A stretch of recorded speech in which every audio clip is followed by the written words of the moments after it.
So this is going to be a change of topics. I'm also fascinated by the role of technology in society, but my area is strategy and applications of new digital technology for strategic advantage. Now, as you can tell from my title, I'm interested in innovation, and in particular in crowdsourcing. Now, how many of you have heard of crowdsourcing for innovation? Now, how many of you have used any of the products that were designed and developed from crowdsourcing? Not so many, just a few, maybe a t-shirt here and there. I'm actually going to put it out to you that every single one of you has used a product that was developed through crowdsourcing. And that product is a tin can. You may not know this, but in 1795, French government, during the Napoleonic Wars, made a public call for anybody to come up with a method for preserving food at long distances. Napoleon needed to go on long marches. He needed a way of preserving food. And somebody came up with an idea of the glass canned jar. Now, people have made additional investment, and by 1810, a tin can was invented. So what this little example indicates is that open innovation and even crowdsourcing, public calls for people to address large societal problems, are not that new. But the problems associated with engaging in such activities are not new either. This is another fascinating example from the history. Even before the Napoleon, royalty of all types, from Spanish kings to British monarchs, tried to address this problem.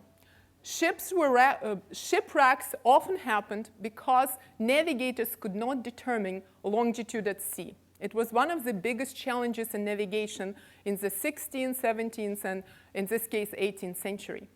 In 1714, British government sets up a board of longitude. This board is composed of this learned men, often scientists and astronomers. And the reason it's set up in 1714 is because this is a time of Isaac Newton, and there are advancements in science that suggest that finally the problem of longitude at sea could be solved. So anybody who solves this problem would be awarded 20,000 pounds. This is equivalent to a few $1 million in today's money. It's a huge prize. It takes, and everybody in this board believes that the solution would come from science, advances in calculus, astronomy, and physics. Except that one of the leading developers of the solution is a carpenter and a clockmaker called John Harrison. You might have heard the story. He basically says, if you can invent a very precise clock which does not change due to humidity, temperature, and vibration of the ships, you can actually measure longitude precisely. It takes him 47 years to invent such a device. But the problem is when he actually creates a very well-working device, this board composed of learned scientists doesn't believe him. Right? It's not a scientific solution. It's this precise clock. So this is the Harrison chronometer, which ended up solving the problem. But after he submitted a fully working solution that has been tested on multiple trips to the Caribbean, he does not get the prize for another 11 years until finally King George III intervenes on his behalf and says he deserves the prize. He was 80 years old. Many of us are not going to live long enough to see the prizes finally awarded. Why I like this example, if you ever heard a talk on crowdsourcing, probably heard this example, it's a very popular one. The reason I like telling this story is because it highlights one of the biggest challenges we have today in crowdsourcing open innovation. And that challenge is evaluation. When you open up the company boundaries, you're buying into this idea that innovation comes from diversity. If you go on Amazon.com and type in innovation management, this is the list of books you're going to get, more or less. There is a new one coming out every year, but the ideas are very similar across all of these books. Look at this, biomimicry. The idea is you can take ideas in biology and apply them to your current technological engineering problems. The Medici effect. What's the Medici effect? It's connecting people with diverse expertise or arts and technology. Da Vinci is famous for connecting technology and arts together. This is my favorite if you ever pick one to read. This is by Andy Hargadon, How Breakthrough Happens. He studies the lives of Tom Edison and Henry Ford and shows how the innovations that these people are famous for were embedded in a network of social relations that allowed these brilliant people to connect diverse ideas together. So the age of open innovation, and the way it's been defined by Henry Chesbrough, who sort of made this concept very prominent in today's business, is due to the fundamental belief that companies innovate when they tie ideas previously unconnected together. So for that, they explore not only internal ideas, but also external ideas and external pathways to market, like Apple and Google do with their apps, opening up their platforms for external innovation. But when we are looking at the question of how we source these external ideas, nowadays we turn to crowdsourcing. Crowdsourcing is not the same as open innovation. Sometimes people mix this up. You can be crowdsourcing very simple vanilla tasks. Anybody heard of Amazon Mechanical Turk? So there, people are labeling pictures and tagging words. This is not innovation.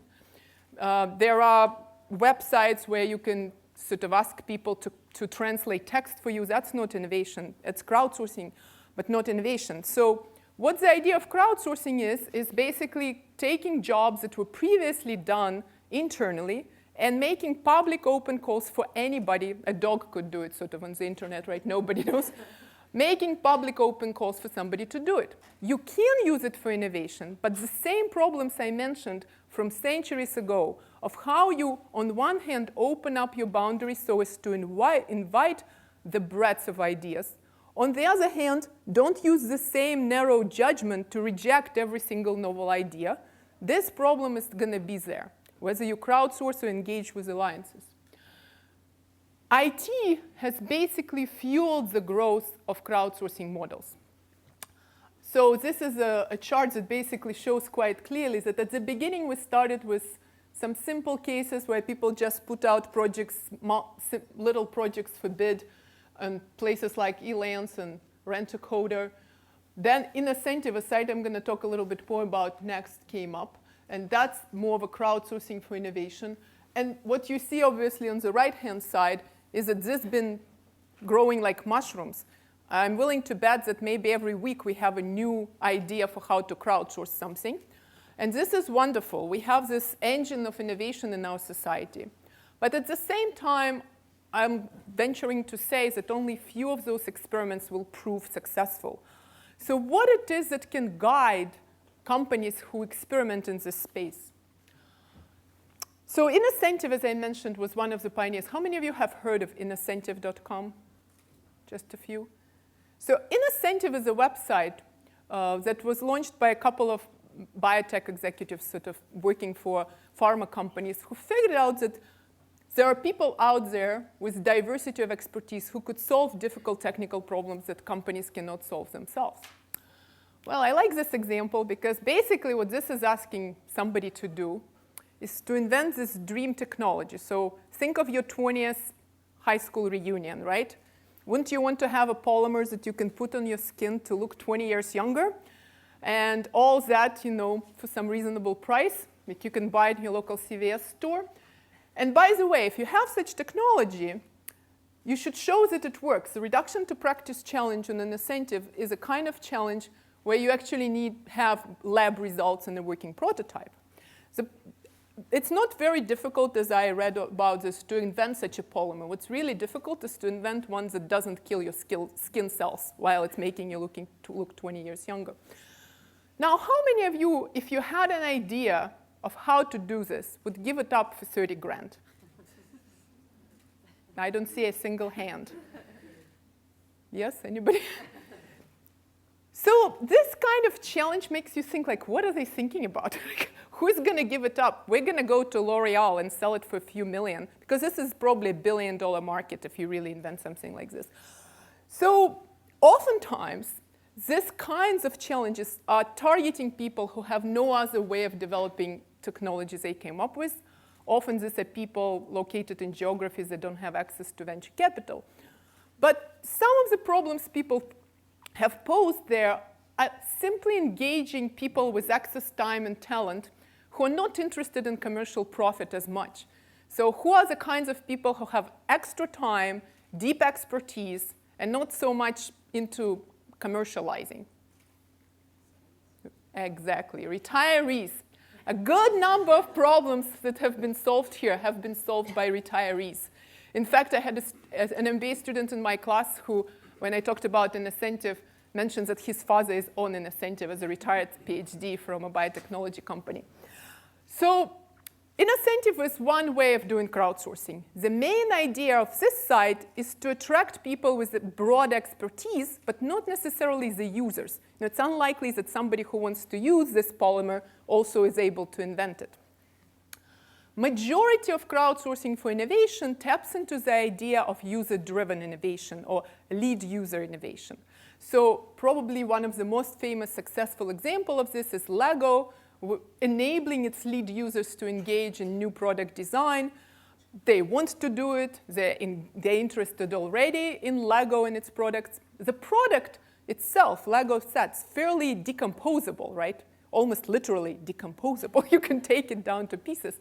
So it's an ideal case of when you can engage users, you give them software to enable them to do those designs, and you get huge variety of innovative products. So Lego has been an exemplar company.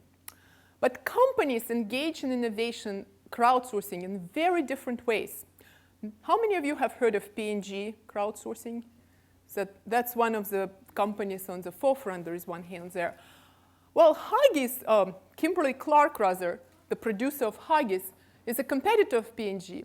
But it doesn't have sort of the scale and the scope and the culture that P&G has towards engaging broadly with every type of open innovation, from an incentive down to co-invention. So what it did is consistent with the philosophy it has.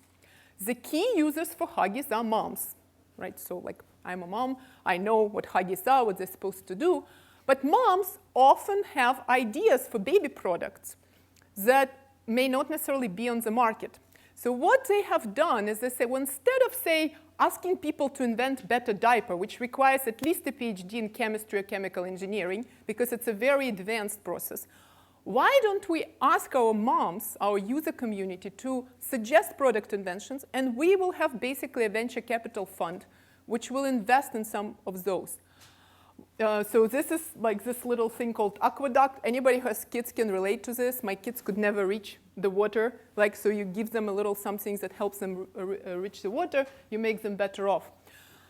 The reason I highlight these very, very different examples is because we have huge variety of ways in which companies engage, and nobody yet knows what the right way is, and I don't know if there will be a day when we'll learn it, but for now, everybody is experimenting. The problems, though, are numerous. So as I said with the Harrison chronometer, there are many, many issues that pop up. First is problem formulation. How do you even put it out there, the problem you're trying to solve, without revealing very important intellectual property information? Oftentimes, you reveal to your competitors what you're working on is quite sensitive and important. Solution generation. Think about this polymer. Imagine it's L'Oreal. We don't know who the people are who posted. Chances are extremely high that before ever posting anything like this on an incentive, company has invested millions of R&D dollars solving this problem themselves. They probably have tried a number of solutions and know what doesn't work and which pathway gets you closer. Now, they cannot put it all out there on this website, not only because there is IP sensitivity, but also because the solvers could not be expected to spend hours and hours going through this data and learning things. It's too much time investment for a small chance of winning a small prize. So the next problem, as I said, solution evaluation. People usually who pose the problem and judge it have very narrow, it's not that they're bad, they're often excellent scientists, but they come to the evaluation with the same rather narrow set of expertise that wasn't able to solve the problem in the first place. And finally, even if you get to the stage where you were able to get wonderful solutions, you may still have a company that needs to invest significant amount of resources into adopting the solution into practice. Very rarely you get a ready working proven result. You usually get an idea and then there is huge investment required to test it out. So what can guide experiments that companies do when they engage in crowdsourcing. So some of the stuff I'm going to share with you come from the research of my collaborator Karim Lakhani at Harvard, and some of the other studies we've done at NYU here with my collaborators Enlo Fayard and Manas Giridakis. So first thing first, you can start talking about some parameters that makes this easier rather than harder. When a problem is decomposable, you can put pieces of it out there for others to engage in, and it's a good candidate for open innovation. You can argue that in something like an airplane, there is an engine, and there is a wing, and there are seats and materials, and it's a decomposable problem. Well, with Boeing Dreamliner, turns out that it's not so easy to figure out what's truly decomposable and what's not. As you know, it had a ton of problems because it has decided to do too much open innovation. But still, with complex products like this, you can decompose pieces compared to something like that, where basically if you tell somebody to design a spout and another crowdsourcing participant to design a handle, you're unlikely to get something quite as beautiful as this teapot.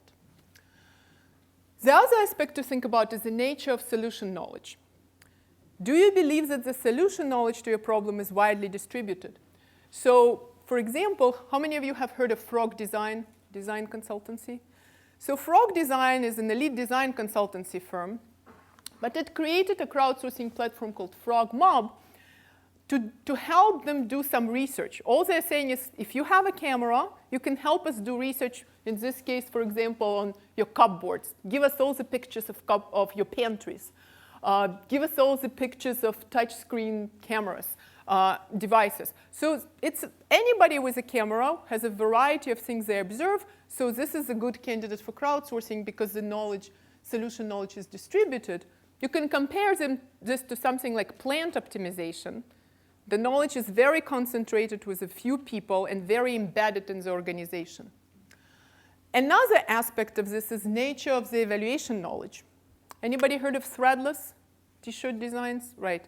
So threadless taps into the notion that it's better to have a whole large group community of people evaluating whether the t-shirt's going to sell than to, say, have a small focus group like the traditional retail stores. So the evaluation knowledge is distributed. However, you compare this to NASA, which engaged within a center for all sorts of scientific problems. They believe the solution knowledge is widely distributed, but hey, you don't want to ask the crowd whether it's really possible to use this product in space. The evaluation knowledge is truly with NASA. So just to review, from extant research and innovation, we know that some of the parameters are the nature of the problem and how widely distributed or concentrated is the solution and evaluation knowledge. But let's look at this example really briefly. Some of you might have heard of Dell creating this crowdsourcing platform called IdeaStorm. Dell IdeaStorm is a website where Dell is inviting its lead users, people who are engaged with Dell products, to make suggestions about new features, what should go into the new release, what kind of laptops they should have. Anybody heard of Apple IdeaStorm? Anybody? Well, this is Apple IdeaStorm, right? This is Steve Jobs and a small group of elite designers and technologists coming up with the products. As anybody who read his biography has seen, it's a very closed process. And in fact, anybody who wants to make a suggestion for Apple would have very hard time finding a place to put this suggestion, right? What this is suggesting is this is the same product, a laptop. Same exact product. Dell and Apple compete in the laptop space, as we see here. Why is one company engaging its users and the other one is not? We've been looking at this from multiple industries. And what we find is at the end of the day, what drives the question of how companies engage with these experiments when there is no set rules for what's going to work and what's not going to work is heavily shaped by companies' philosophy. Companies have diverse philosophies, diverse beliefs about where knowledge comes from and where novelty comes from. They don't share the same approach. A design firm like Frog Designs, Merrick B, or IDEO is another firm you might have heard about, marketing firms, they believe often in the power of brainstorming. Many people, deep observations of user needs or consumer demands, come together, they brainstorm. How many of you, by the way, subscribe to this notion that good ideas come from lots of minds together, brainstorming lots of ideas, and then people listening and evaluating and prototyping? I do. So then we have seen also more like engineering mentality. Firms basically enact beliefs that say good innovation comes from correct problem formulation, good decomposition towards root causes of the problem, and then solving sub-problems by looking, for example, at solutions across from different domains. Now, this is not anti-open innovation. This is just different philosophy. In this case, you're not going to ask the crowd to do this. This is crazy. You need a lot of embedded knowledge. But you might ask the crowd to solve those problems at the branches where you know exactly what you want. And we also have seen like a philosophy that we call broadcast search philosophy, basically saying 2 minds are better than 1 and millions of minds are better than 2, as long as we get lots of submissions, like in incentives philosophies like this, we're going to solve it. Remember, in crowdsourcing, nobody needs to know, like the average solution doesn't have to be good. All you want is that 1% to be useful. You can throw away everything else. So broadcast search is the idea that if you search widely enough, you're going to find it. So just to give you an example, IDEO built an open IDEO crowdsourcing platform. Unlike Frog Design, it actually has every single stage of innovation following design thinking process that IDEO is famous for. And then any one of you can go and tomorrow sign up to innovate from A to Z, all the way to prototyping and implementation through this platform. So to conclude, what did we learn? There are some good guidelines in this innovation and strategy research for how to engage with these experiments. But what our research indicates is that there are no standards yet, and that companies who do it well understand philosophically where they're coming from and engage in the kinds of experiments that are consistent with their beliefs about novelty and knowledge, so that when they get this brilliant solution like Harrison chronometer, they have an ability to understand it, because the way they set it up is inclusive of the kinds of ideas they're expecting to get. Thank you.